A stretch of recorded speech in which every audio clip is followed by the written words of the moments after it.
siya. Ito ang nilalakaran namin. Yan.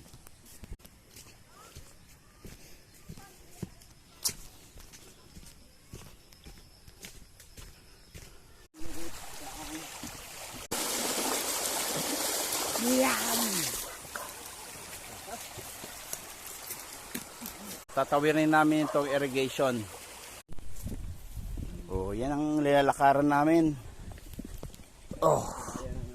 Ako na namitas yata dito nung mga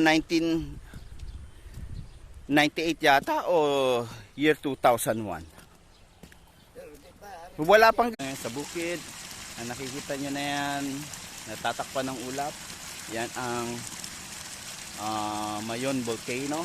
The perfect cone volcano. Okay. Sa kabila naman, yan ay tinatawag nilang Daraga. Mount Daraga.